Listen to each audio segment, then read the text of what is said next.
तो हमने कल क्या पढ़ा? हमने कल पढ़ा कि नॉन प्रॉफिट ऑर्गेनाइजेशन क्या होता है, कुछ एग्जांपल्स हमने देखे नॉन प्रॉफिट ऑर्गेनाइजेशन के, और हमने चालू किया ये देखना कि भाई अगर जिसका कल का क्लास छूट गया है, क्लास ऑलरेडी यूट्यूब के ऊपर है, आप जाकर के वहाँ पे देख सकते हैं, लिंक आपके ग्रुप में शेयर किया हुआ है। ठीक है, चलिए, तो जिनकी क्लास छूट गई है उनके लिए हम एक ब्रीफअप देके चलते हैं, बाकी आगे बढ़ते हैं। ठीक है, कल हमने ये बात करी कि नॉन प्रॉफिट ऑर्गेनाइजेशन क्या होता है। हमने बोला कि एक ऐसा ऑर्गेनाइजेशन जो प्रॉफिट मोटिव के लिए बिल्कुल भी काम नहीं करता है, वो सोशल सर्विस के मोटिव के लिए काम करता है, उसको हम लोग नॉन प्रॉफिट ऑर्गेनाइजेशन बोलते हैं। आज हम लोग आगे बात करेंगे उसके फीचर्स से रिलेटेड। कल कुछ फीचर्स हमने बात कर ली थी। पहला फीचर बोलता है the main M is service. ठीक है, सबसे इंपॉर्टेंट एम इसका क्या है? सर्विस का एम है। दूसरा फॉर्म बोलता है इसका फॉर्म क्या होता है? इसका फॉर्म ऐसा होता है जो ट्रस्ट या चैरिटेबल सोसाइटी के रूप में बनाया जाता है। ठीक है, जिसके मेंबर्स को हम लोग ओनर्स या शेयर होल्डर्स नहीं बोलते हैं, सब्सक्राइबर्स बोलते हैं। क्या बोलते हैं? सब्सक्राइबर्स बोलते हैं। अगला बोलता है सेपरेट एंटिटी। सेपरेट एंटिटी का कांसेप्ट क्या कहता है? सेपरेट एंटिटी का कांसेप्ट कहता है कि इसके मेंबर्स से हमें फर्क नहीं पड़ता है, मेंबर्स रहे ना रहे, जिन्हें जिए मरे, उनसे हमको कोई लेना देना नहीं है। एक बार अगर ऑर्गेनाइजेशन चालू हो गई तो इसका डिसोल्यूशन होगा तभी ये खत्म होगी, विदाउट डिसोल्यूशन ये खत्म नहीं होगी। ठीक है, आगे बोलता है मैनेज्ड बाय इलेक्टेड मेंबर्स। अब बात करता है, यहाँ तक हम लोग कल बात कर चुके थे, ये मेरा कल का पूरा कंप्लीट हो चुका था। आज हम लोगों को यहाँ से बात करना है मैनेज्ड बाय इलेक्टेड मेंबर्स। ठीक है, अब बोलता है मेंबर्स में ही से कुछ लोग क्या कर दिए जाते हैं? इलेक्ट कर लिए जाते हैं। इलेक्ट करने का मतलब होता है चुन लिया जाना। ठीक है, वहां कनेक्ट हो रहा है, समझने में कोई दिक्कत नहीं है। मेंबर्स को हम इलेक्ट कर लेते हैं। इलेक्ट करने का मतलब हो गया उनको चुन लेते हैं, सिलेक्ट कर लेते हैं। किसी को चेयरमैन बना देते हैं, किसी को चीफ सेक्रेटरी, किसी को joint secretary, general secretary, treasurer. ठीक है, बहुत सारा अलग अलग पोस्ट दे देते हैं और फिर वो लोग उनके ऊपर जिम्मेदारी डाल देते हैं कि आप नॉन प्रॉफिट ऑर्गेनाइजेशन को क्या कीजिए? संभालिए। ठीक है, इसकी सारी एक्टिविटी की जिम्मेदारी आपके ऊपर होती है। डिफरेंट नॉन प्रॉफिट ऑर्गेनाइजेशन के हिसाब से अलग अलग मेंबर्स इलेक्ट किए जाते हैं, जिनको हम लोग उसका ऑर्गेनाइजेशनल स्ट्रक्चर बोलते हैं। ठीक है, क्या बोलते हैं? Organisational structure. ऑर्गेनाइजेशन मतलब क्या होता है? संस्था। ठीक है, ऑर्गेनाइजेशनल स्ट्रक्चर का मतलब होता है उस संस्था का स्ट्रक्चर। ठीक है, तो अलग अलग एनपीओ का अलग अलग ऑर्गेनाइजेशनल स्ट्रक्चर होता है। बोलता है these organisations are usually managed by managing और एग्जीक्यूटिव कमिटी। मतलब 10 मेंबर्स हैं, 10 मेंबर्स में से 3 मेंबर्स को मैंने कमिटी में डाल दिया और कमिटी के ऊपर सारी जिम्मेदारी दे दी कि इस ऑर्गेनाइजेशन को चलाने की सारी जिम्मेदारी किसकी? कमिटी। बात समझ में आती है? आगे बढ़ते। बोलता है मेजर सोर्सेज ऑफ इनकम। कल हमने बात कर ली थी, 3 सोर्स की बात करी थी। पहला सब्सक्रिप्शन, दूसरा डोनेशन और तीसरा ग्रांट। ठीक है, बात हो गई थी। डोनेशन और ग्रांट में क्या फर्क होता है? डोनेशन नॉर्मल पब्लिक देती है, ग्रांट कौन देता है? सरकार देती है। ठीक है, चलिए आइए, मेजर सोर्स ऑफ इनकम की बात होगी। बोलता है मेजर सोर्स सब्सक्रिप्शन के थ्रू आता है, अगला बोलता है डोनेशन के थ्रू आता है, तीसरा बोलता है फाइनेंशियल असिस्टेंस फ्रॉम गवर्नमेंट, जिसको कि हम लोग क्या बोलते हैं? Grant in aid. ठीक है, एड का मतलब एआईडी, एड का मतलब होता है किसी को सुरक्षा देना, किसी को सहायता देना, दैट इज कॉल्ड एड। ठीक है, ग्रांट इन एड। आगे बोलता है इनकम फ्रॉम इन्वेस्टमेंट्स। हाँ, ये पॉइंट हमने डिस्कस नहीं किया है, आइए इस पॉइंट को भी डिस्कस कर लेते हैं। सर कर लिया था। सब्सक्रिप्शन, 2 तरह का सब्सक्रिप्शन होता है, स्टूडेंट सब्सक्रिप्शन, मेंबर सब्सक्रिप्शन। ठीक है, मेंबर से भी पैसा लेती है आईसीआई। ठीक है, आईसीआई हर साल मेंबर से 1100 रुपया लेती है। ठीक है, तो वो हो गया मेंबर सब्सक्रिप्शन। और स्टूडेंट से वो रजिस्ट्रेशन का चार्ज देती है, फॉर्म का चार्ज देती है, फीस का चार्ज देती है, वो हो गया स्टूडेंट सब्सक्रिप्शन। ठीक है, चलिए आगे बढ़ते हैं। मेजर सोर्स ऑफ इनकम में अगला है income from investment. Income from investment क्या होता है? फॉर एग्जाम्पल, मान लो कोई नॉन प्रॉफिट ऑर्गेनाइजेशन में किसी ने पैसा जमा कर दिया। मान लो कि उस नॉन प्रॉफिट ऑर्गेनाइजेशन के पास में 1 करोड़ रुपया है, तिरुपति बालाजी मंदिर ट्रस्ट है। मान लिया उस ट्रस्ट के पास में 1 करोड़ रुपया है, तो वैसे केस में क्या होगा? वैसे केस में ये होगा कि वो पैसा अपने पास तो पड़ा नहीं रहे, वो पैसा अपने पास तो पड़ा नहीं रहेगा, तो वो ट्रस्ट क्या करती है? अपने नाम से वो पैसा कहाँ जमा कर देती है? बैंक में जमा कर देती है। बैंक में पैसा जमा होने के साथ में क्या हो जाएगा? वहां से आपको इंटरेस्ट इनकम मिलने लगेगा। वो इनकम भी ट्रस्ट का एक मेन सोर्स ऑफ इनकम होता है। यहाँ तक कोई दिक्कत है? हम लोगों को इन सब की अकाउंटिंग करनी है। पैसा आएगा तो कैसे अकाउंटिंग होगी, पैसा जाएगा तो कैसे अकाउंटिंग होगी, सारी अकाउंटिंग अपने को करनी है। आइए सर, ऐसे तो कोई भी मतलब चाहेगा तो कोई दूसरा पर्सन उसके नाम से सर बैंक में डाल सकता है, तो उसका उतना पैसा सर इंटरेस्ट मतलब उसको मिलेगा, जबकि देना नहीं पड़ता है। नहीं समझे क्वेश्चन का? मतलब मान लीजिए सर कि आप चलाते हैं वो ट्रस्ट, उसमें आपके पास 1 करोड़ रुपया है, हम कोई बिजनेसमैन, ठीक है, हम आपको दिए 50 लाख रुपए, ठीक है, तो बैंक में जमा कर दीजिए, और मतलब अगर हम वो जमा करते हैं अपने अकाउंट से तो कटता इंटरेस्ट, लेकिन अगर हम आपको देंगे और आप उसको अपने बैंक में तो उस पर ऐसा इंटरेस्ट तो उसमें भी कटेगा, टैक्स तो उसमें भी कटेगा। ठीक है, आप ये कहना चाह रहे हैं कि अगर कोई बिजनेसमैन अपना पैसा ट्रस्ट को बोले कि भाई तुम अपने नाम से बैंक में जमा करा लो, ठीक है, और उसका जो इंटरेस्ट आएगा मुझे दे देना, ये कहना चाह रहे हैं भाई साहब। जो टैक्स उस इंटरेस्ट पर सरकार काटेगी जो बिजनेसमैन पे करेगा, जो बिजनेसमैन इन्वेस्ट करता है, सेम इंटरेस्ट पे टैक्स सरकार काटेगी एनपीओ का भी। ऐसा नहीं कि टैक्स नहीं कटता है। हम आपको एग्जांपल देके समझा देते हैं। मान लिया 1 लाख रुपया किसी एनपीओ ने मान लिया कि केजरीवाल ट्रस्ट ने 1 लाख रुपया क्या कर दिया है, जमा किया हुआ है स्टेट बैंक ऑफ इंडिया। ठीक है, तो ऐसा नहीं है कि स्टेट बैंक ऑफ इंडिया इस पे अगर 10% ब्याज दे रही है, 10,000 रुपया अगर दे रही है तो उस पे टीडीएस नहीं कटेगा। टीडीएस का मतलब होता है टैक्स डिडक्टेड एट सोर्स। आगे पढ़ाएंगे आपको। ठीक है, जैसे मेरा इनका आपका टैक्स कटेगा इंटरेस्ट के ऊपर, वैसे ही इनकम के ऊपर एनपीओ का भी टैक्स कटेगा। ठीक है, ऐसा कुछ भी नहीं कि टैक्स नहीं हो, टैक्सेबल नहीं होता है, टैक्सेबल होता है। ठीक है, सरकार के पास मतलब कि ये सरकार ने ये नहीं कहा है कि अगर एनपीओ ने कहीं इन्वेस्टमेंट किया है तो उन पे टैक्स मत काटिए, नहीं तो सारा ब्लैक मनी उधर ही नहीं तो सारा का सारा ब्लैक मनी फ्लो कर जाएगा बच्चों। ठीक है, हर आदमी वही डोनेशन देगा और वहां से चेक ले लेगा। हो गया ना ब्लैक मनी भाई। हाँ, और होता है ऐसा। कभी फुर्सत से समझाइए कैसे होगा। ठीक है, अभी तो फिलहाल पढ़ा देते हैं, सैटरडे का क्लास है। हाँ, सैटरडे को फुर्सत से समझाएंगे। आइए उस दिन रिकॉर्डिंग समझ में आ गया। तो अगर कोई स्पेशल इन्वेस्टमेंट भी है, पैसा पड़ा हुआ है, आप उसको इन्वेस्ट कर दीजिए, उससे आपको इंटरेस्ट मिलेगा। लेकिन ये ना सोचिए कि उस इंटरेस्ट पे सरकार टैक्स नहीं काटेगी, सरकार उस पर भी टैक्स काटेगी। क्लियर हो गया? आगे बढ़ो। चलिए, सबसे इंपॉर्टेंट पॉइंट नंबर 6 बहुत इंपॉर्टेंट है। Surplus not distributed among its members. This is the main point of difference between a profit organisation and a non profit organisation. भैया ये जो पैसा कमाती है, नॉन प्रॉफिट ऑर्गेनाइजेशन जो पैसा कमाती है, वो पैसा कभी भी उसका जो प्रॉफिट होता है जिसको हम लोग सरप्लस बोलते हैं, वो पैसा कभी भी उसके मेंबर्स के बीच में नहीं बढ़ता है। ठीक है, जैसे प्रॉफिट होता है तो ओनर ले जाता है, पार्टनरशिप फॉर्म है तो पार्टनर ले जाएगा, कंपनी है तो शेयर होल्डर ले जाएगा। ठीक है, इसमें से आप ओनर जानते हैं, पार्टनर और शेयर होल्डर आप अभी नहीं जानते हैं, जो आप क्लास 12 में आगे पढ़ेंगे। ठीक है, मतलब प्रॉफिट ऑर्गेनाइजेशन में काम करने वाले व्यक्ति का मेन मोटो ही क्या होता है कि हम प्रॉफिट कमाएंगे और उसको डिस्ट्रीब्यूट करके अपने घर ले जाएंगे। ठीक है, नॉन प्रॉफिट ऑर्गेनाइजेशन का सबसे बड़ा ऑब्जेक्टिव है या सबसे बड़ा फीचर है कि भाई साहब यहाँ कोई भी पैसा मेंबर के बीच में डिस्ट्रीब्यूट नहीं होगा। हाँ, मेंबर को रेमुनरेशन दिया जा सकता है, समझते हैं? रेमुनरेशन का मतलब क्या होता है?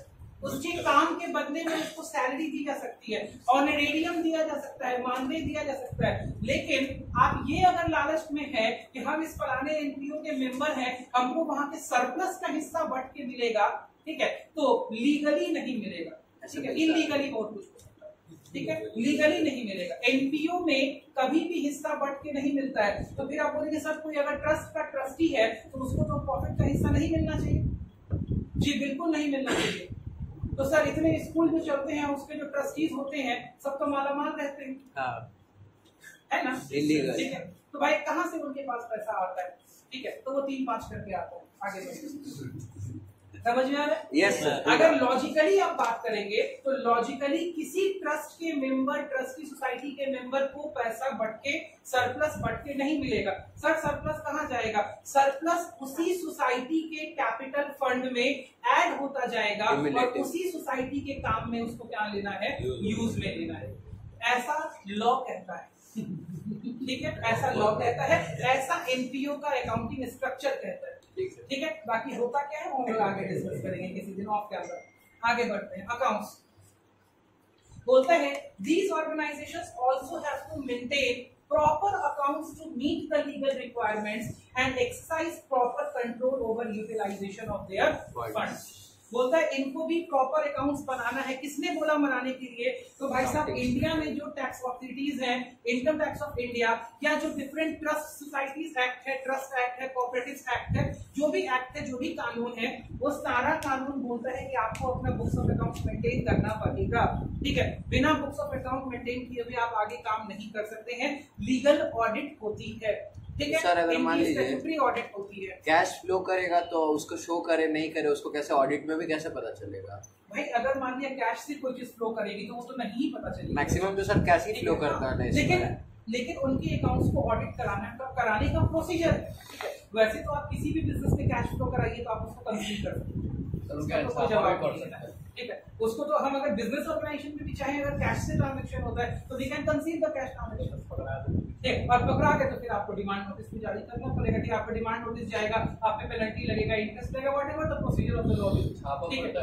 हाँ बिल्कुल छापा, बिल्कुल पड़ता है, क्या नहीं पड़ेगा। बिजनेस ऑर्गेनाइजेशन से ज्यादा छापा एनपीओ के ऊपर पड़ता है। और जब एनपीओ के ऊपर छापा पड़ता है, बता दें जब नॉन प्रॉफिट ऑर्गेनाइजेशन के ऊपर छापा पड़ता है तो सरकार जो भी स्पेशल प्रिविलेजेस होता है सबको क्या कर देती है, कैंसिल कर देती है, ठीक है। छापा पड़ा तो कैसे साथ बहुत सारी चीजें पकड़ाती हैं, अनडिक्लेयर्ड इन्वेस्टमेंट पकड़ाता है, अनडिक्लेयर्ड एसेट पकड़ाता है, बहुत सारे कैश में खरीदे हुए एसेट्स पकड़ाते हैं, बहुत सारी चीजें, ठीक है। हम नेगेटिव बात ना करें, पहले पॉजिटिव इनका अकाउंट बनाना तो सीख ले, ठीक है। फिर जितनी नेगेटिव बातें वो करते रहेंगे, ठीक है।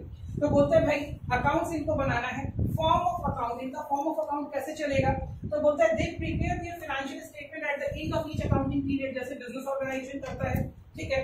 Usually a financial year in the form of receipt and payment account. अब यहाँ तीन चीज आ गया बच्चा, ठीक है। तीन अकाउंट आपको यहाँ पूरा का पूरा दिमाग में रखना है। पहला रिसीट एंड पेमेंट अकाउंट, दूसरा इनकम एंड एक्सपेंडिचर अकाउंट, तीसरा बैलेंस शीट। और बस यही तीन चीज आपको बनाना सीखना है।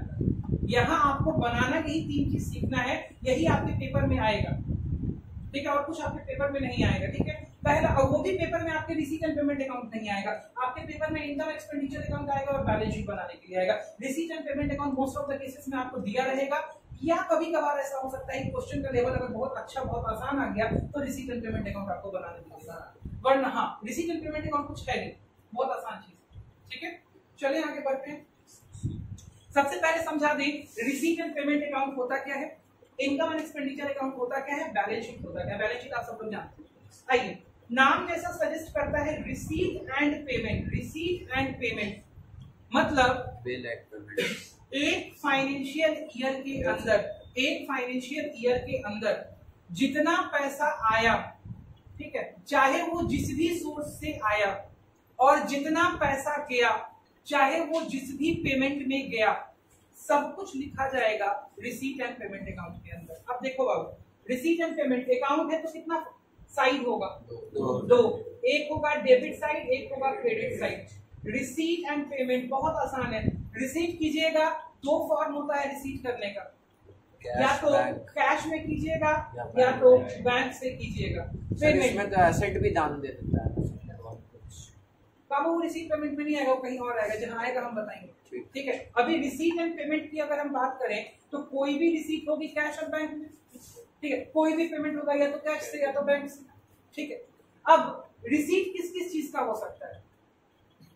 चंदा, बहुत सारी इनकम, ठीक है, उनका रिसीट हो सकता है। और पेमेंट किन किन चीजों का हो सकता है? तो बहुत सारे खर्चे, उनका पेमेंट हो सकता है। कुछ एसेट्स खरीदना है उनमें पेमेंट हो सकता है, इन्वेस्टमेंट करना है उनमें पेमेंट हो सकता है। कहने का मतलब रिसीट एंड पेमेंट अकाउंट के अंदर हर वो डिटेल होगी जिसमें एक नॉन प्रॉफिट ऑर्गेनाइजेशन के पास में पूरे साल में जो पैसा आया चाहे जहां से आया, और जो पैसा गया चाहे जहां गया, ठीक है, सारा का सारा लेखा जोखा रिसीट एंड पेमेंट अकाउंट में होगा।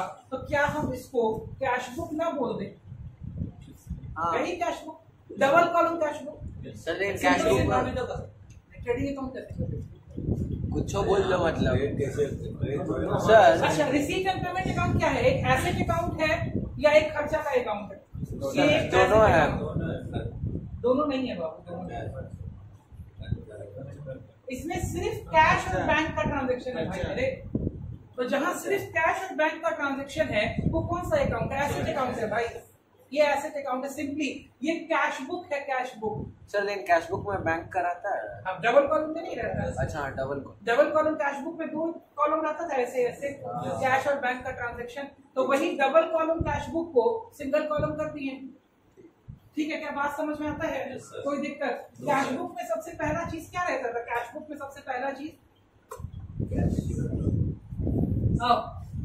देखो, छोड़ो नहीं याद है, देखो कैश अकाउंट में सबसे पहले, अच्छा कैश अकाउंट तो समझ में आता है ना बाबू? कैश अकाउंट सबसे पहले डेबिट साइड में टू बैलेंस बीडी, पिछले साल का क्लोजिंग बैलेंस, इस साल का ओपनिंग बैलेंस, ठीक है। तो यहाँ पे एक बैलेंस बीडी रहता था, रिसीट एंड पेमेंट अकाउंट हो जाएगा ना बाबू, तो यहाँ पे 2 बैलेंस बीडी रहेगा।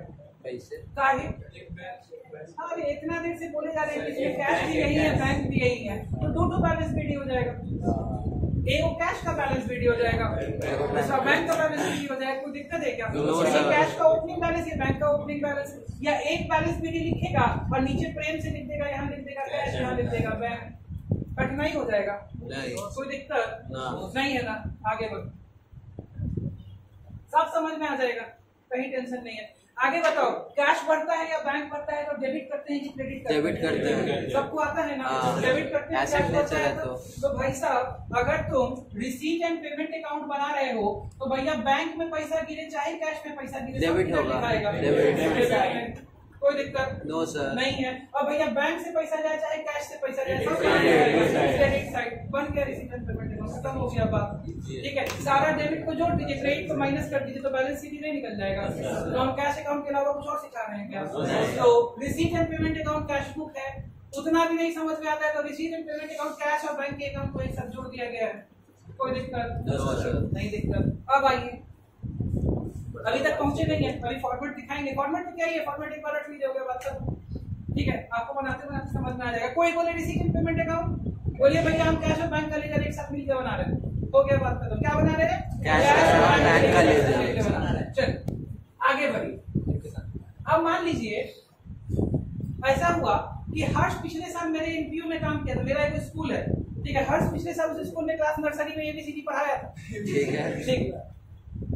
तो हर्ष मार्च में पढ़ाया, हम बोले कि हर्ष आओ अगले साल अप्रैल में पैसा देंगे, मतलब अगले फाइनेंशियल ईयर में पैसा देंगे अप्रैल में।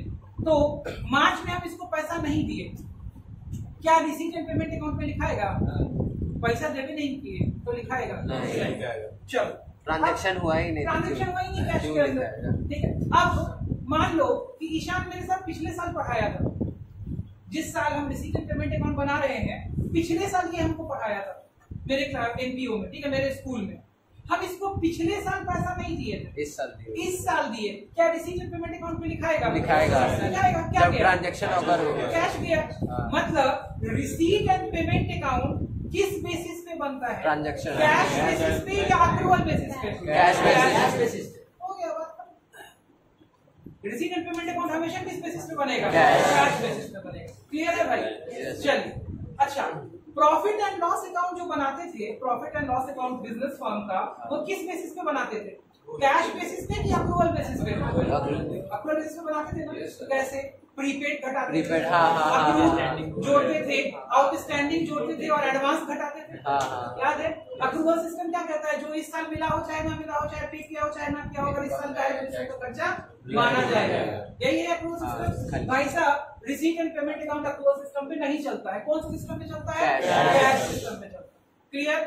मतलब जितना कैश आएगा, चाहे वो पिछले साल का है, चाहे वो इस साल का है, चाहे वो आगे साल का है, सब रिकॉर्ड होगा। सारा खर्चा चाहे वो पिछले साल का पे किए, चाहे इस साल का पे किए, चाहे आगे साल का पे किए, सब रिकॉर्ड होगा। अब कनेक्शन समझ रहे हो? यहाँ से उठा करके अब अगला अकाउंट बनाना है, इनकम एंड एक्सपेंडिचर, समझ में आ रहा है? रिसीट एंड पेमेंट अकाउंट से छाटना पड़ेगा वो खर्चा जो इस साल का है और वो इनकम जो इस साल का है, छोड़ देना पड़ेगा वो खर्चा और इनकम जो पिछले साल का था, या वो खर्चा और इनकम जो अगले साल का है।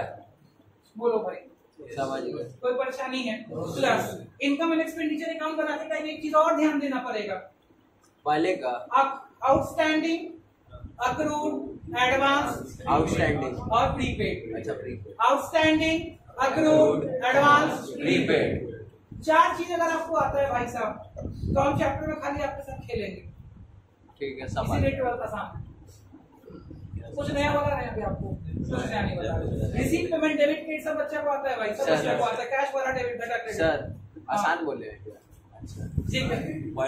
इनकम एक्सपेंडिचर, अच्छा सुनो, एक सिंपल सा बात, मान लो रिसीट एंड पेमेंट अकाउंट पे लिखा हुआ है, यहाँ पे रिसीट एंड पेमेंट अकाउंट एक है, सब चीज को बोली मान लो, रिसीट एंड पेमेंट अकाउंट पे यहाँ क्रेडिट साइड में लिखा हुआ है बाई रेंट। बोलो भाई, रेंट लिखा है कि रेंट चुकाए हो? चुकाए हैं। हम क्या ही समझा रहे, ठीक है, समझ में आ रहा है? वो वाला काम भी सर, सर अच्छा अगर मान लीजिए इस साल का रिसीट एंड पेमेंट अकाउंट पे हाँ। कोई पेमेंट हम लोग किए हाँ। जो कि पिछले साल का था, हाँ। तो इनकम एंड एक्सपेंडिचर अकाउंट जो पिछले साल का बनाए थे उसमें ऑलरेडी आ चुका होगा, इसमें नहीं लेंगे, कैसे आ गया? आउटस्टैंडिंग में आ गया होगा। अच्छा हाँ, वो तो एक्रूअल बेसिस पे। ठीक है, यही तो बस इतना ही तो गेम है। ठीक, अच्छा यहाँ पे रिसीट एंड पेमेंट अकाउंट में लिखा हुआ है बाई रेंट 8,000 रुपया, ठीक है बेटा। अब फिर नीचे में एक छोटा सा एडजस्टमेंट लिखा हुआ है रेंट आउटस्टैंडिंग रुपीज 2000 रुपीज। हाँ तो 6,000 इस साल का खर्चा है। नहीं तो भाई, एक मिनट, 8,000 रुपया रेंट पे किए और नीचे लिखा हुआ है कि अभी भी 2,000 बचा हुआ है, इस साल का खर्चा बताओ 10,000 रुपया। कितना लायबिलिटी है? 2,000। नया चीज बता रहे हैं। नहीं ठीक चलो, तो पहला अकाउंट बनेगा रिसीट एंड पेमेंट अकाउंट, ठीक है। रिसीट एंड पेमेंट अकाउंट किस बेसिस पे बनेगा? कैश बेसिस पे। दूसरा अकाउंट बनेगा इनकम एंड एक्सपेंडिचर अकाउंट। 4 चीज का दर्द आएगा, किस किस चीज का? Prepaid, advance, accrued, outstanding. 4 चीज एडजस्ट कीजिए, इनकम एक्सपेंडिचर अकाउंट बन जाएगा। हो गया, बात खत्म। उसके बाद बैलेंस शीट। एसेट सारा एसेट साइड में, लायबिलिटी सारा लायबिलिटी साइड में, कैपिटल फंड कैपिटल साइड में। हो गया, सरप्लस जोड़ देंगे, डेफिसिट घटा देंगे, बात खत्म। 10 नंबर आ गया। इतना ही करना भाई साहब, 10 नंबर लेंगे और कुछ नहीं करना। आपको अगर अक्रूड, एडवांस, प्रीपेड और आउटस्टैंडिंग में दिक्कत है तो हमसे बाहर मिल लीजिए, नहीं दिक्कत है तो भाई साहब आप खेलिएगा एकदम आराम से। सर न्यूमेरिकल ही पूछेगा इस चैप्टर में जी, न्यूमेरिकल ही भर भर के पूछेगा सर, सिर्फ न्यूमेरिकल। सीधे 70 न्यूमेरिकल डिस्कस करेंगे क्लास में, 70 न्यूमेरिकल, 1-2 को नहीं। और सर मतलब क्वेश्चन आंसर अभी तो शुरुआत हुआ सर अभी तो आप आसान बोले थे सर।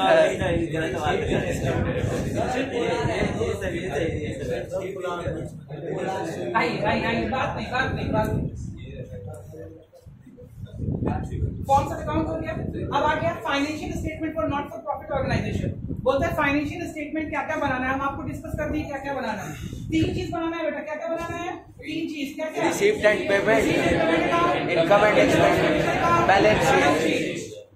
बढ़िया, पहला दिख रहा है रिसीप्ट एंड पेमेंट अकाउंट। हाँ दिख रहा है। ये सर क्या है? ये सब खाली मन बनाने के लिए, अच्छा ठीक है, ये सब आपको पता है। आइए, बोलता है रिसीप्ट एंड पेमेंट अकाउंट का पहला लाइन पढ़िए। This account is merely a summary of the transactions appearing in the cash book.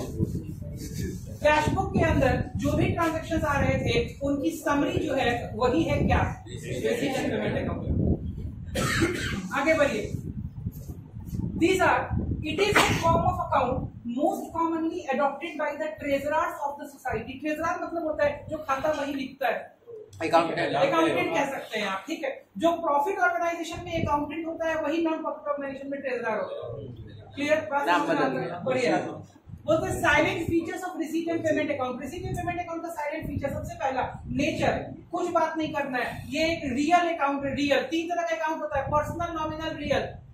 Personal account जिसमें कि सारा नाम आता है, राम, मोहन, गीता, सीता, ठीक है, डेटर, क्रेडिटर सब आता है पर्सनल अकाउंट में। रियल अकाउंट में एसेट आता है, जितना एसेट है सब क्या हो गया? Real account. और तीसरा होता है नॉमिनल अकाउंट, नॉमिनल, ठीक है, जितना एक्सपेंस है जितना इनकम है सबको ठोक दीजिए कहाँ? नॉमिनल अकाउंट में। ये होता है ट्रेडिशनल अकाउंटिंग, हम लोग नहीं सिखाते हैं। ट्रेडिशनल अकाउंटिंग में 3 तरह का खाता आता है, personal, real, nominal. Personal Ram, Mohan, Sita, Sita, creditor, debtor सब उसमें। रियल जितना एसेट चाहे करंट चाहे फिक्स्ड है। नॉमिनल जितना इनकम और एक्सपेंसेस, ठीक है। तो सर एसेट में तो डेटर भी आएगा फिर? हाँ बिल्कुल आएगा, तो उसमें भी जाएगा। अगर नाम आ गया तो फिर वो उसमें आ जाएगा ना बेटा। ठीक है, नाम नहीं आएगा। अगर सिर्फ डेटर लिखा है, रियल अकाउंट सुनील लिखा है, उसमें पर्सनल अकाउंट, ठीक है। चलो आ जाओ, नेचर ऑफ अकाउंट होता है इट्स रियल अकाउंट। क्या सर? ठीक है, बोलता है जो रिसीट एंड पेमेंट अकाउंट है ये एक रियल अकाउंट है। जी बिल्कुल रियल अकाउंट है, बिकॉज़ ये एक एसेट अकाउंट है। एसेट अकाउंट है, ठीक है। कौन सा एसेट? कैश और बैंक, ठीक है। बोलता है hence the rule of the real account, छोड़ो मारो बोली, rule of the real account. तुमको पता है एसेट बढ़ता है तो क्या करते हैं? डेबिट। घटता है तो क्या करते हैं? क्रेडिट। हो गया, बात खत्म। चले आगे बढ़े, आगे बढ़ो। It starts with the opening balance of cash in hand and bank। अभी तुरंत समझा। BD दो BD। आगे nature of item recorded in the debit side. Debit side में कौन सा आइटम रिकॉर्ड किया जाएगा? हर वो आइटम जिसमें या तो कैश में पैसा मिला होगा या बैंक में पैसा मिला होगा। बात खत्म, आगे बढ़े। देख लो, अब यही पूरा लंबा चौड़ा लिफाफा लिखा हुआ है।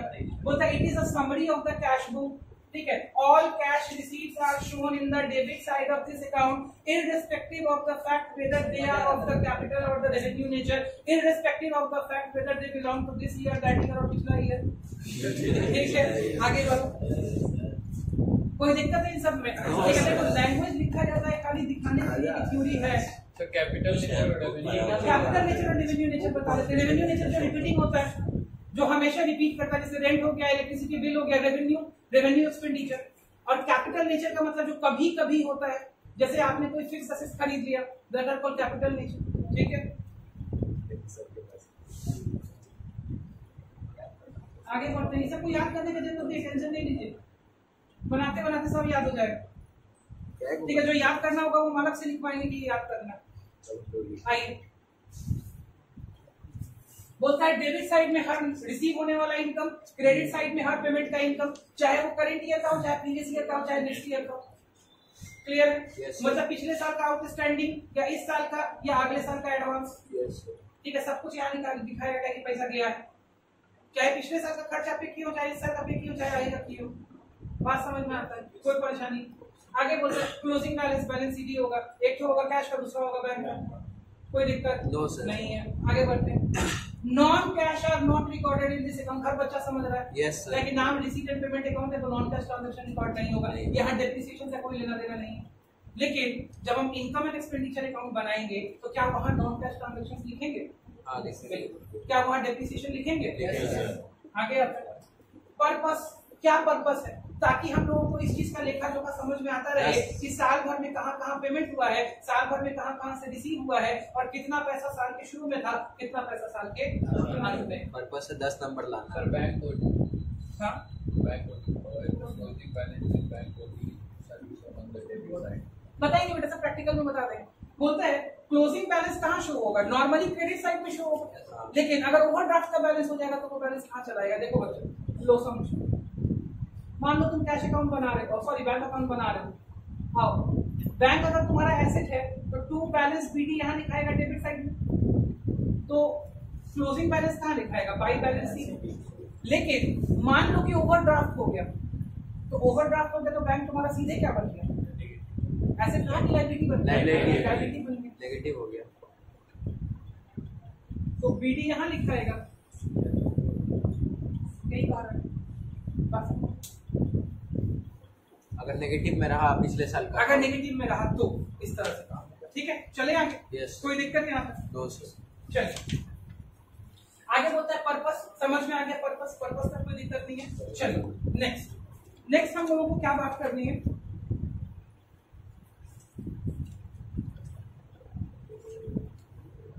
आ जाइए. अब ये क्वेश्चन आपके पास आ गया. चलिए, पहला प्रैक्टिस क्वेश्चन है आपके पास में, चेक कीजिए. पहला प्रैक्टिस क्वेश्चन क्या आपको समझ में आ रहा है या नहीं समझ में आ रहा है? चेक कीजिएगा बच्चा. बोलता है from the following particulars relating to a Rotary Club New Delhi. कोई एक क्लब है रोटरी क्लब न्यू दिल्ली का, उसके कुछ पार्टिकुलर्स आपको यहाँ दिए हुए हैं, ये कुछ चीजें आपको दी हुई. क्लियर है? बोलते हैं आपको प्रिपेयर करना है एक receipt and payment account for the year ending 31 March 2019. चलिए कॉपी खोलिए, पेपर खोलिए, चालू हो जाए. अब 11th वाला काम नहीं होगा कि हम खाली समझा देंगे, हम हर कंसेप्ट का एक एक क्वेश्चन यहाँ बनवाएंगे और आपको मेरे साथ में उसको बनाना पड़ेगा. सर इसमें व्हाइट कलर है. हाँ, जहाँ बनाना बनाइए. आप सिर्फ पेज नंबर मार्क करके चलिएगा कि CQ1 हम बना रहे हैं, कंसेप्ट क्वेश्चन 1 हम बना रहे हैं. ठीक है, आइए शुरू हो जाइए.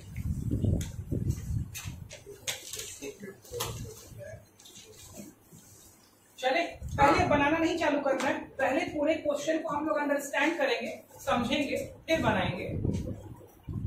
चले, आप पेन पेंसिल निकाल के रेडी रहिए. पार्टिकुलर्स कब दिया गया है? 31 मार्च 2019, मतलब ईयर एंडेड 2019.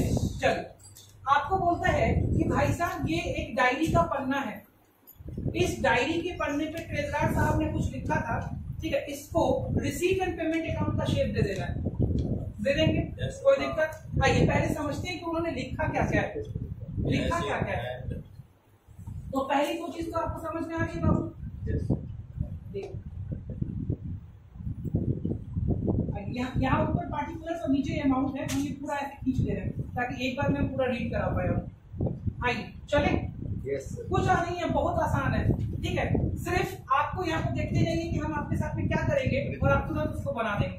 हम आपके साथ में सिर्फ लिखेंगे कि कौन सा आइटम डेबिट में जा रहा है, कौन सा आइटम क्रेडिट में जा रहा है, बस, और आप उसको तुरंत बना दीजिएगा। चलिए चालू हो जाते हैं। Cash in hand as on 1 April 2018, cash at bank as on 1 April 2018, बोलो BD। Opening balance BD. चलो बच्चे, ये दोनों बीडी है। अगर आप यहाँ रिसीट एंड पेमेंट अकाउंट बना रहे हैं, जो आप मेरे साथ बनाना चालू कर दीजिए, ठीक है। तो ये रहा डेबिट, ये रहा क्रेडिट, ठीक है बाबू, चले 7500 और 48,000। आ जाइए, यहाँ लिखिए टू बैलेंस बीडी डैश दीजिए, यहाँ लिखिए कैश, यहाँ लिखिए बैंक, दोनों का अमाउंट उठाइए 7500 और 48,000, 7500 और 48,000।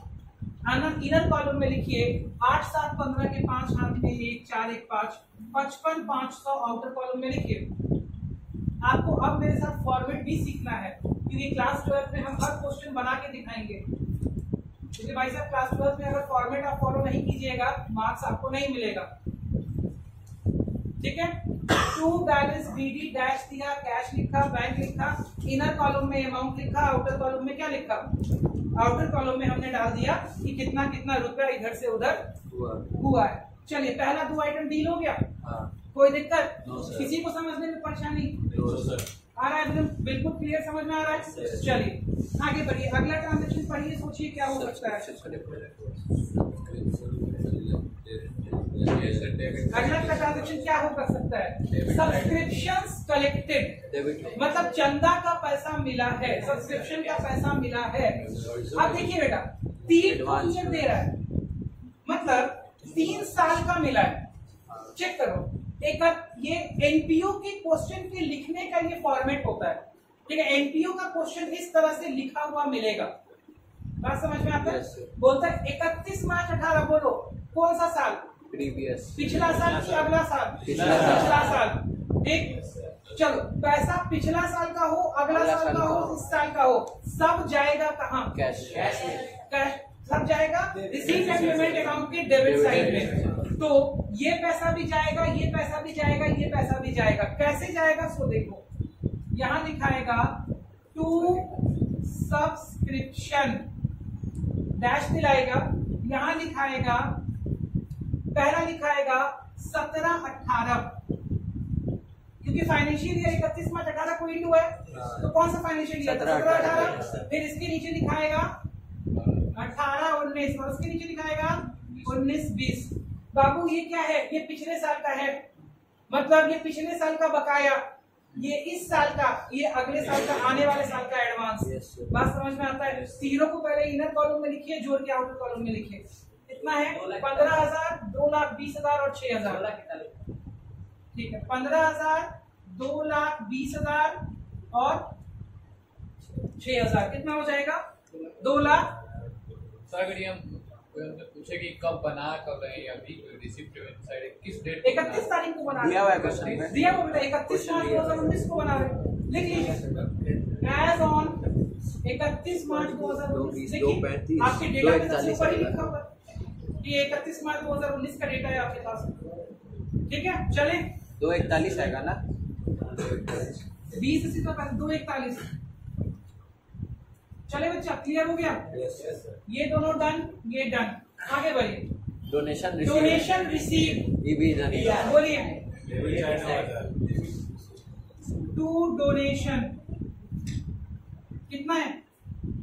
25,000, आउटर कॉलम में लिखिए, फिर लिखिए donation received from pavilion, donation receive from pavilion, मतलब पवेलियन के लिए डोनेशन मिला है आपको, ठीक है।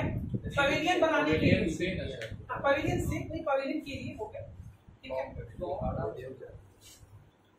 क्लब में कुछ होता है अब ठीक, हाँ, अब क्लियर? ऐसा एग्जाम में सर कर सकते हैं, क्वेश्चन को अपने मन से बदल दे। टू स्पेसिफिक डोनेशन, ठीक है। और नीचे आप चाहे तो स्पेसिफाई कर सकते हैं पवेलियन, ठीक है, कितना? 2 लाख। ठीक चल रहा है, समझने में कोई दिक्कत? अगला आइटम देखिए, अगला आइटम देखिए, 8% इन्वेस्टमेंट परचेज। किस साइड लिखे? इन्वेस्टमेंट परचेज हुआ है भाई, तो पैसा क्या हुआ होगा? क्या होगा? बाई 8% इन्वेस्टमेंट, कितना रुपया? आउटर कॉलम में 2 लाख। कोई दिक्कत है भाई यहाँ तक बनाने में? कोई परेशानी नहीं, बस पैसा आ रहा है, पैसा जा रहा है, तो कुछ है ही नहीं इसके अंदर। ये तो 11 हो गया। ठीक चल रहा है, आगे चलो, आगे चलो। परचेज ऑफ रिफ्रेशमेंट 12,000 गया है पैसा। परचेज ऑफ रिफ्रेशमेंट, आपने पैसा दिया है स्नैक्स खरीदने के लिए। बाई रिफ्रेशमेंट, आपके क्लब में लोग आते हैं तो आप उनको स्नैक्स सर्व करते हैं, खिलाते हैं, ठीक है? कितना गया? 12,000। कोई दिक्कत है बाबू? No sir. खाली पहचानना है कि पैसा आ रहा है कि पैसा जा रहा है, ठीक है? आगे चलो। रेंट पेड गया। बताना पड़ेगा क्या? By rent, by rent 6,000। चलो, इंटरेस्ट फी रिसीव इंटरेस्ट फी कितना रुपया? 18,000। चलो, आ गया ना वीडियो भाई? ऑनोरेरियम टू सेक्रेटरी, ठीक है? पैसा जा रहा है कि आ रहा है? जा रहा है। बाई ऑनोरेरियम कितना रुपया है? 10,000। बोलो भाई, कोई दिक्कत है? No sir. सर कोई आसान नाम भी रख सकते हैं, क्या लिख दिया है? इंटरेस्ट ऑन 8% इन्वेस्टमेंट्स आएगा कि जाएगा? आप इन्वेस्टमेंट किए हैं तो इंटरेस्ट आएगा, आएगा बेटा 8%। टू इंटरेस्ट ऑन इन्वेस्टमेंट कितना रुपया आ रहा है?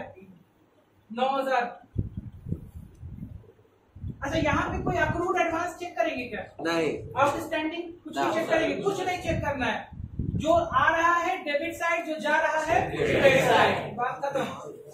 आइए, फर्नीचर परचेज किया गया, क्रेडिट साइड, साइड फर्नीचर। चलिए आगे, कितना है? 20,000। ठीक है भाई, बढ़े आगे। सर आएगा, ठीक चल रहा है? हाँ।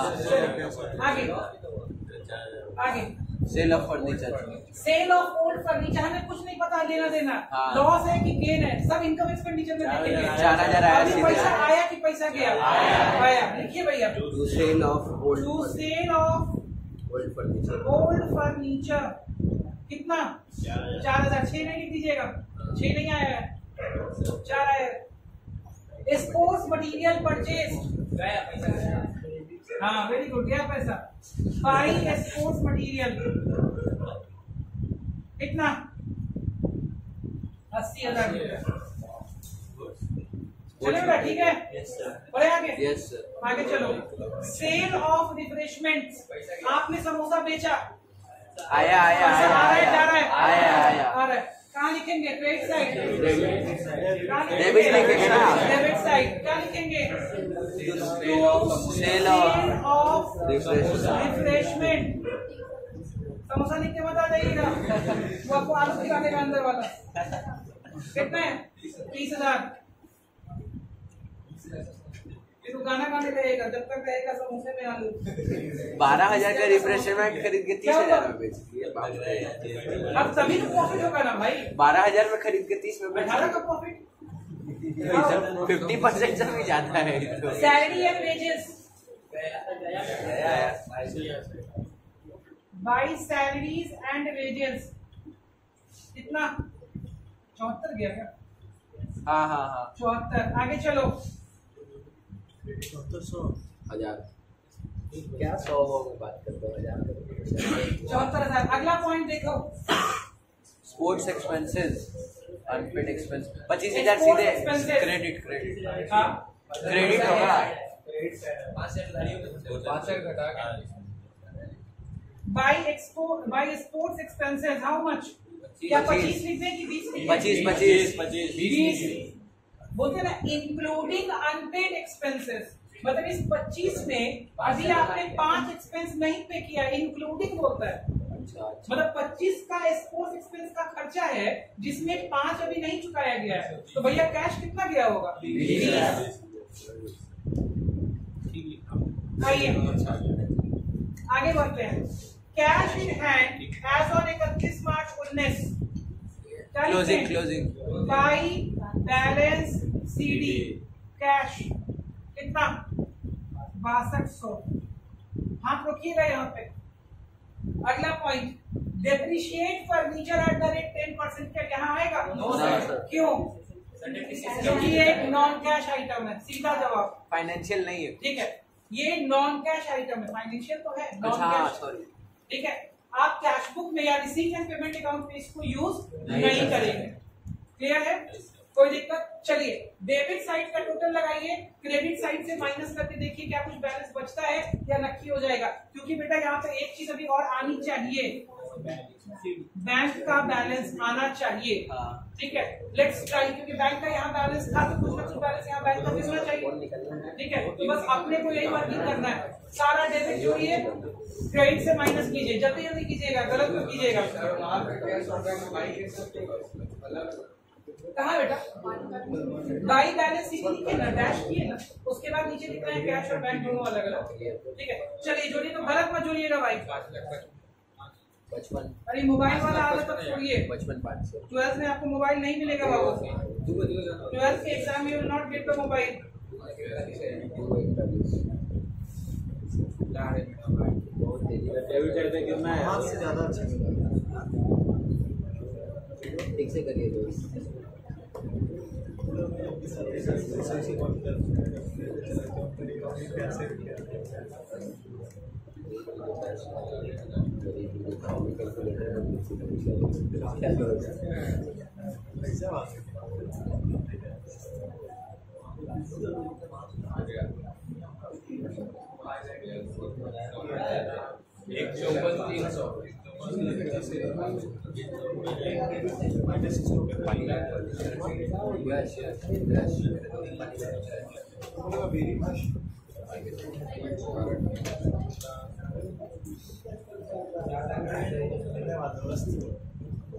एक 54,300 माइनस करके बोल रहा हूँ।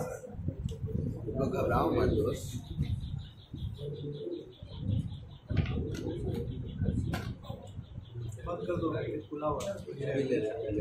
समझ में आ गया? Yes sir. क्या हुआ? हाँ समझ गया। 154,300 बन गया आपका डिसीजन पेमेंट अकाउंट कंप्लीट। हम लोगों का ये बैलेंसिंग फिगर आया, बैलेंसिंग फिगर क्या बोलेंगे इसको? इसको बोलेंगे बैलेंसिंग फिगर। नीचे लिखा जाता है बैलेंसिंग फिगर। हाँ, चाहे तो यहाँ नीचे टोटल मार सकते हैं, चाहे नहीं मारना पड़ेगा आपको नीचे टोटल। हाँ जी बिल्कुल, यहाँ डबल एंडा बंद करना पड़ेगा, डेबिट और क्रेडिट साइड दोनों बंद करना पड़ेगा। इसी को 5,82,500 दोनों तरफ का टोटल है बेटा। अच्छा दोनों साइड 5,82,500 5,82,500। कौन सा वाला है? हाँ, चाहे तो लिख सकते हैं, बाहर नहीं लिख सकते हैं। हो गया सर। आप इसको जोड़ के लिखना चाहे लिख दीजिए, नहीं लिखना चाहे दोनों को अलग अलग छोड़ दीजिए। इसका इतना बैलेंस है, इसका इतना बैलेंस, चाहे तो लिख सकते हैं। बोलिए कितना आ जाएगा? 54,660 1,60,500 आ जाएगा। चाहे तो लिख दीजिएगा। वो क्या लिखे हैं? इन दोनों का बैलेंस जोड़ के लिखना है, नहीं चाहे तो नहीं लिख सकते। ठीक है, तो नहीं ही चाहेंगे ना। हो गया? बोलिए भाई, कोई दिक्कत, कोई परेशानी नहीं है? आप कुछ पूछते हैं, जवाब दीजिएगा। बात समझ में आ गया? Yes sir.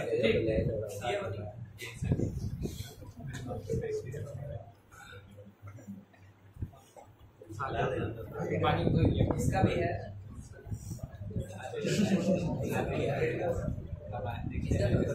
अब आ गया कंसेप्ट क्वेश्चन 2।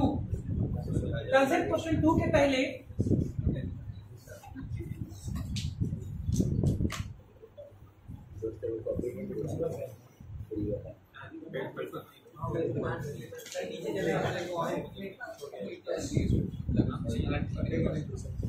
हटा लेंगे, आधा पीछे आधा इधर। चलिए कंसेप्ट क्वेश्चन 2 आपके सामने है। अरे बेटा फैन मत करिए, 2 मिनट के ए यार क्या बंद कर दिए हो? ये वाला लाइट बंद हो गया। ठीक है, लाइट बंद। सबने लिख लिया था ना भाई? चलिए अब ये कंसेप्ट क्वेश्चन 2 क्या कहता है, सीधे हम लोग भाग करके आए हैं कंसेप्ट क्वेश्चन 2 पे। हम आपको डायरेक्टली यहीं से कुछ बताएंगे, आप यहीं से डायरेक्टली समझने का सुनने का कोशिश कीजिएगा, ठीक है? चलिए ध्यान से, from the following receipt and payment account. अब बेटा आपको रिसीट एंड पेमेंट अकाउंट बना के दे दिया। अब क्वेश्चन बना, ठीक है, एक ही क्वेश्चन, क्योंकि receipt and payment account board में आपसे नहीं पूछेगा बनाने के लिए, इसलिए उसके कंसेप्ट में ज्यादा क्वेश्चन नहीं सिखा के चलेंगे। ठीक है, 1 से 2 क्वेश्चन सिखा के चलेंगे और सिंपल कैश बुक है, कोई भी आदमी बना लेगा। ठीक है, अब हम फॉर्मेट बस आपको देखना है ध्यान से। अब आपके पास में रिसीट एंड पेमेंट अकाउंट दे दिया है, ठीक है? रिसीट एंड पेमेंट अकाउंट दे दिया, इसका मतलब आपको अपने ध्यान में रखना पड़ेगा कि भाई साहब इसके अंदर हर वो रिसीट और हर वो पेमेंट लिखा होगा जो इस साल हमने क्या किया है, या तो रिसीव किया है या तो पे किया है, irrespective of the financial year, चाहे वो पिछले साल का था, चाहे वो इस साल का था, चाहे वो अगले साल का था। ठीक है, and now you have to prepare income and expenditure account. इसके ठीक है, इसके बेसिस पे income and expenditure account, and income and expenditure account refers to a nominal account. Nominal account का मतलब क्या? उसके अंदर 2 भाग होगा, एक खर्चा वाला भाग और दूसरा इनकम वाला भाग। क्लियर? नॉमिनल अकाउंट का मतलब ये होता है कि उसके अंदर एक भाग डेबिट साइड वाला भाग खर्चा का होगा, क्रेडिट साइड वाला भाग इनकम होगा। बिकॉज आपको पता है इंक्रीज इन एक्सपेंस डेबिट होता है, इंक्रीज इन इनकम क्रेडिट। कोई दिक्कत सर? ये तो एक्रूअल बेसिस पे चलेगा। ठीक है, it is just similar to your trading profit and loss account, just similar to trading profit and loss account. ठीक है, बस वहां वो प्रॉफिट ऑर्गेनाइजेशन था, यहाँ वो नॉन प्रॉफिट ऑर्गेनाइजेशन है। सारी एंट्री सेम होगी, नेट प्रॉफिट लिखने के लिए बस एक सरप्लस लिखा जाएगा। सारी एंट्री सेम होगी, बनाने का तरीका भी क्या होगा? सेम होगा। हाँ, कुछ ट्रांजैक्शंस, कुछ चीजें ऐसी होंगी तो डेफिसिट लिखा जाएगा। ठीक है, प्रॉफिट हुआ तो सरप्लस लिखा जाएगा, लॉस हुआ तो डेफिसिट लिखा जाएगा। ठीक है, आइए एक चीज समझने का जरूरत है, उसको हम ओरली समझाने का कोशिश कर रहे हैं। अगर नहीं ओरली समझ में आएगा फिर हम उसको रिटर्न समझाएंगे, खूब प्रैक्टिस करना है उस चीज का। और जो समझाने जा रहे हैं 3 नंबर में, इसका समझिए कि आपके बोर्ड के पेपर में छप चुका है। 3 नंबर का आपके बोर्ड के पेपर में छप चुका है। ठीक है, जो हम समझाने की कोशिश कर रहे हैं, हम आपको समझाने की कोशिश कर रहे हैं। ठीक है, ट्रीटमेंट ऑफ सब्सक्रिप्शन। क्या समझाने की कोशिश कर रहे हैं? Treatment of subscription. पहले बोलो तो सब्सक्रिप्शन। ठीक है, बोलिए सर, इतने जाहिल नहीं है हम लोग। आज बोलो तो सब्सक्रिप्शन। ठीक है, आओ चलो आप सब लोग बोल रहे हो। आओ स्पेलिंग बोलो तो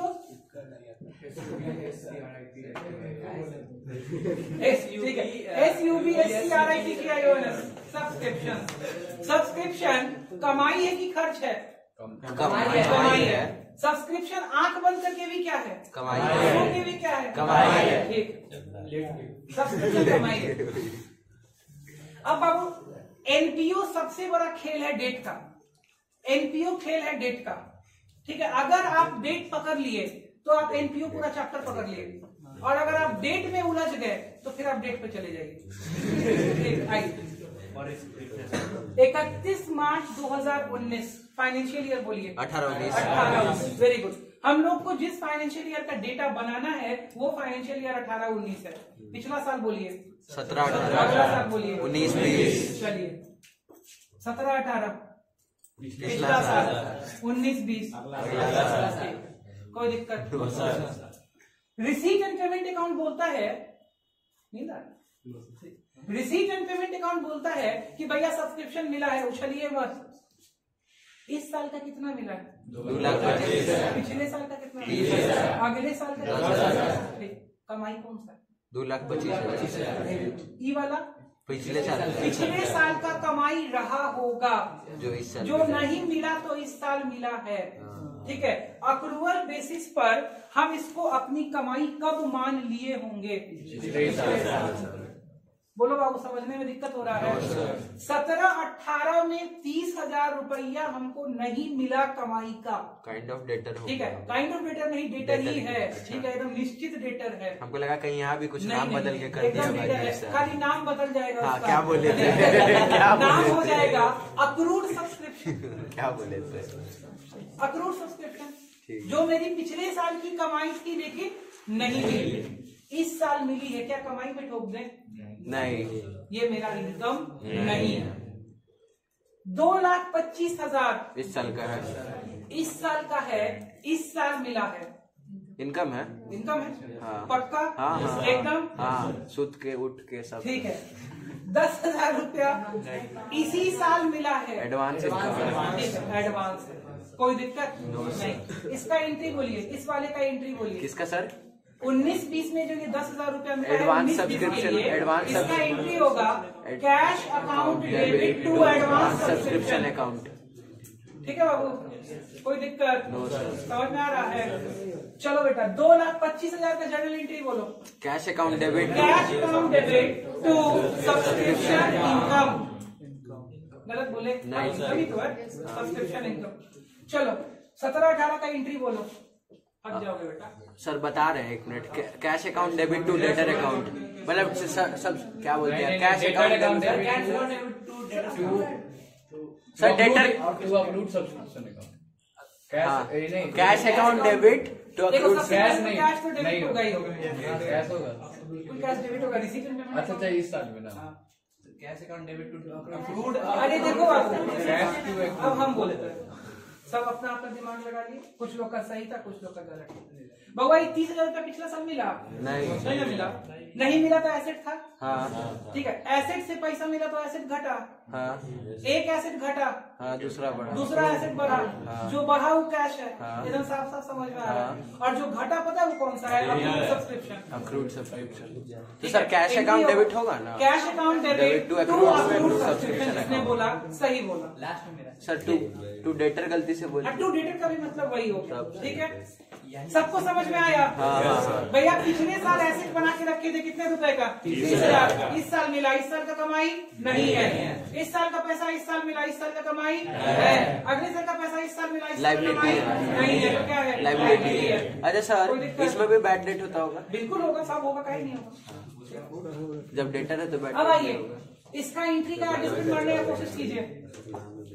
कैसे? कैश बढ़ेगा, इस वाले पोर्शन का एंट्री सल्टाने का कोशिश कीजिए। 30,000 क्या समझ में आ का। रहा है? बोली क्या है? आराम आराम से, आराम आराम से। इस वाले एंट्री को एडजस्ट मारने का कोशिश कीजिए। 30,000 वाले को 30,000 से कैश बढ़ गया। हाँ। 30,000 से अक्रूड सब्सक्रिप्शन घट गया।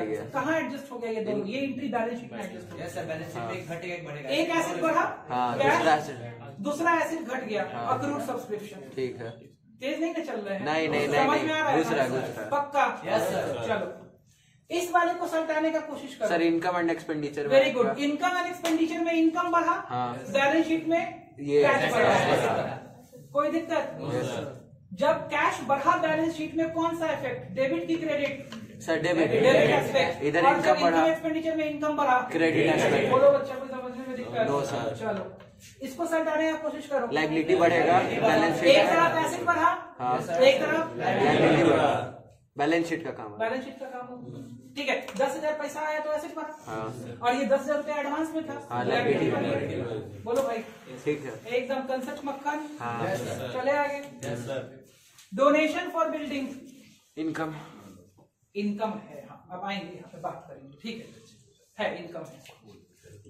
Entrance fee income, life membership fees income. लगता है इनकम है कुछ दूसरे तरह का इनकम है, लेकिन इनकम ही है। Interest income. ताकि रिसीव हुआ है तो हाँ, इनकम income है। है। चलो, प्रिंटिंग स्टेशनरी खर्च, expense. Purchase of furniture, it's not an asset. आया समझ में? Yes, sir. कैसे दोनों का बाइफर्केशन हो गया?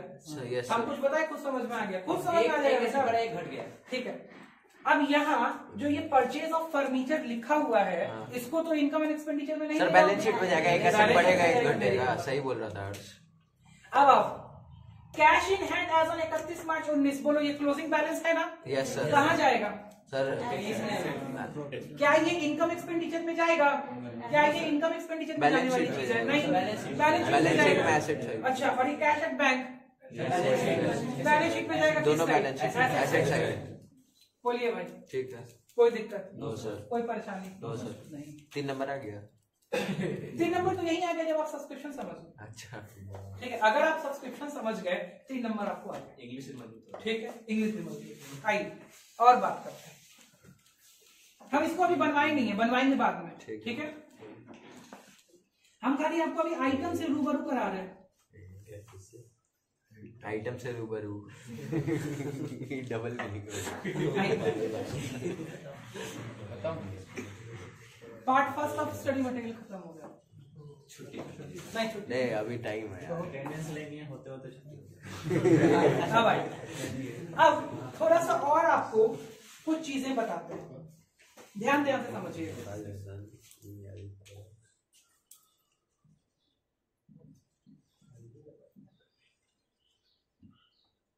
मैंने बोला एक रिसीट एंड पेमेंट अकाउंट का एक्सट्रैक्ट दिया हुआ है। ठीक है। आपको आप एक्सट्रैक्ट से भली बात परिचित? Yes sir. ठीक, छोटा सा हिस्सा।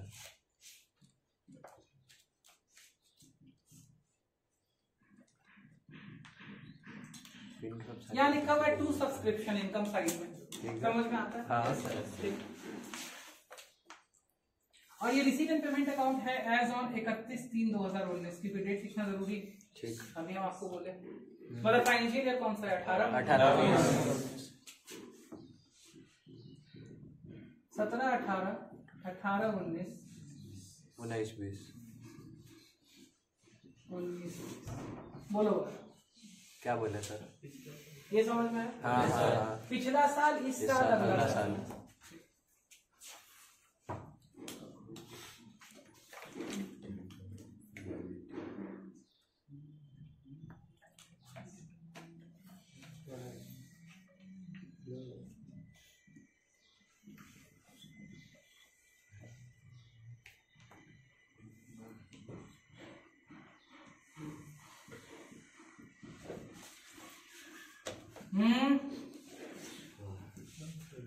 जॉनी हंसी ने हंस ली।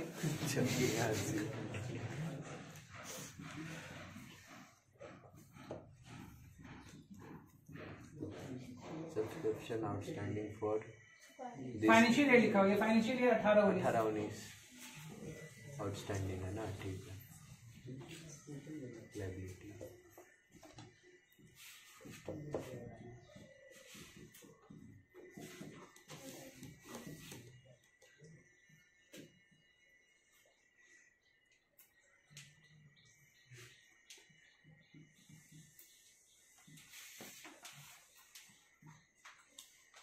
दो एडजस्टमेंट है।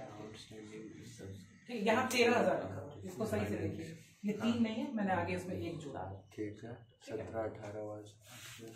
क्वेश्चन को समझने का कोशिश कीजिए। समझ गए सर। कीजिए समझने का कोशिश।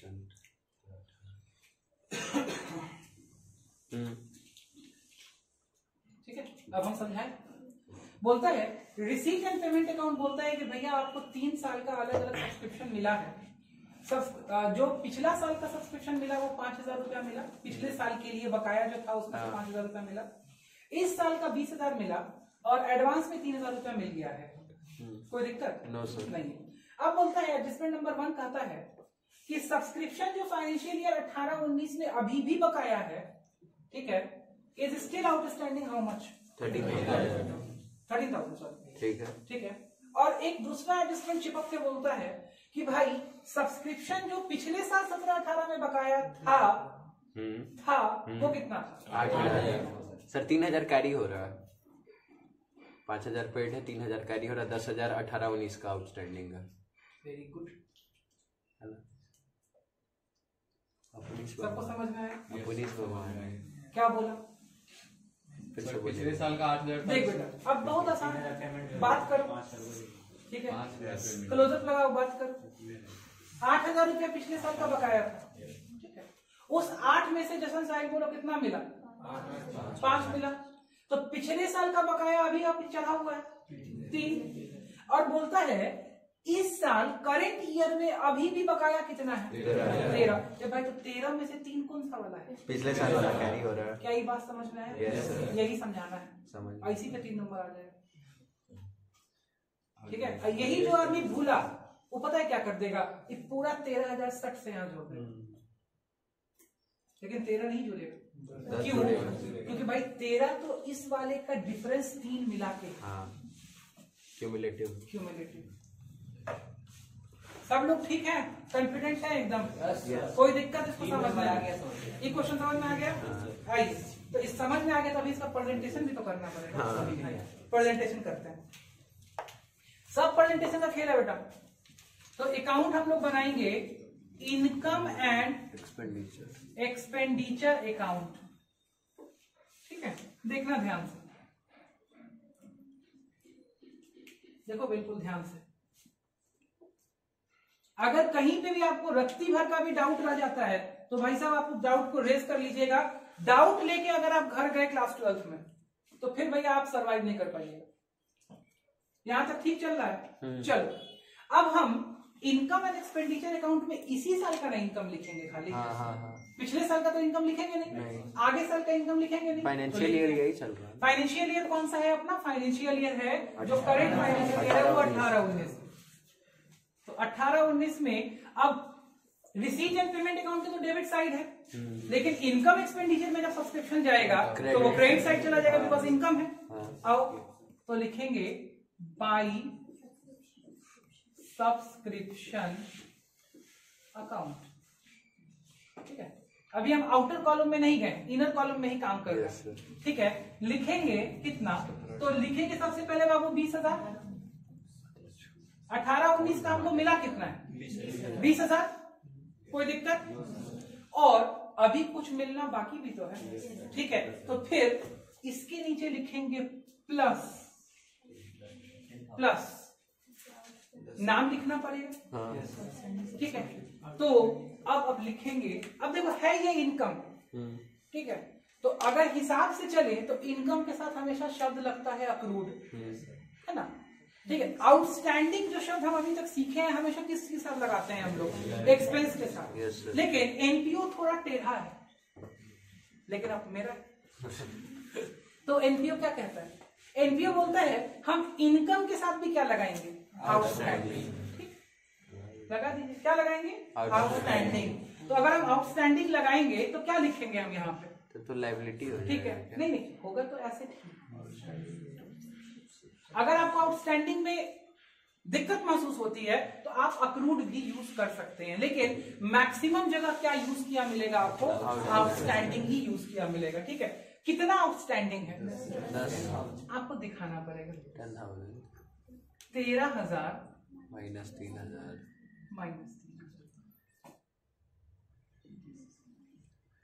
और बाहर लिखना पड़ेगा। बोलिए भाई, कोई चीज अपडेट हो गया? चले? कोई परेशानी यहां तक लिखने में? अभी आपने सारे एडजस्टमेंट्स को जगह नहीं पकड़ाई है, दूसरा बात। ठीक है, अभी कुछ बाकी है। चलिए तो बैलेंस शीट बनाते हैं, क्योंकि अभी तो आपने एक एस्पेक्ट यहाँ ट्रीट किया, और भी चीजें बाकी है करनी। तो हम एक बैलेंस शीट बनाते हैं। Balance sheet as on 31 March 2019। Extract income and expenditure. ठीक है, बनाए। इसमें 2 साइड होगा, पहला एसेट साइड होगा और दूसरा लायबिलिटी साइड होगा। बोलो भाई। Yes sir. कोई परेशानी? No sir. अब देखो यहां तुम्हारे लिए एसेट कितना है? एसेट एसेट कुछ लोग बोल रहे हैं 10, कुछ लोग बोल रहे हैं 13। 13 होगा सर। 13 होगा। अब वो पिछले है सब। देखो कैसे होगा। आउटस्टैंडिंग सब्सक्रिप्शन लिख के डैश दे देना, ठीक है, और फिर लिखना फाइनेंशियल ईयर 17-18 3,000 और लिखना 3,000। बिल्कुल बाबू ठीक समझ पा रहे हो? यस सर, पूरा आ रहा है। क्योंकि 8 8,000 बचा था 5,000 और दे दिया। उसमें से मिला कितना 5, तो बच्चा अभी भी पिछले साल का बकाया कितना बचा हुआ है 3,000। ठीक है, या तो तुम डायरेक्ट यहाँ से देख के डेटर एसेट की जगह लिखा वही हुआ। या तो तुम डायरेक्ट इसको देख करके लिख दो 13,000, या अगर तुम्हारी समझ बहुत अच्छी है, एकदम क्लियर चल रहा है समझ एकदम, तो तुमको पता चल जाएगा बाइफरकेट करके कि भैया 10 इस साल का है, 3 पिछले साल का बचा हुआ है। एकदम क्लियर लिखो कि 17-18 का 3 है और 18-19 का 10 है, 10 है और कुल कितना है 13 है। अरे समझ में पक्का? हाँ एक सबको? नंबर है। आओ आगे बढ़ते हैं। तो ये 13 का हिसाब निपटाए, इस 20 का हिसाब निपटाए, ठीक है, इस 5 का हिसाब निपट गया, ठीक है। एडवांस वाला बच अब गया, बचा ये वाला एडवांस, लायबिलिटी। लायबिलिटी है एडवांस कितना रुपया है? आओ कई बात समझ में आया? माइनस कर सकते हैं क्या? नहीं, बिल्कुल नहीं। वो लायबिलिटी है तो लायबिलिटी में अलग से दिखेगा, माइनस नहीं करेंगे एसेट में, ठीक है, अलग से दिखेगा। एसेट अभी और बढ़ेगा, एसेट अभी और बढ़ेगा। किस चीज का बढ़ा है?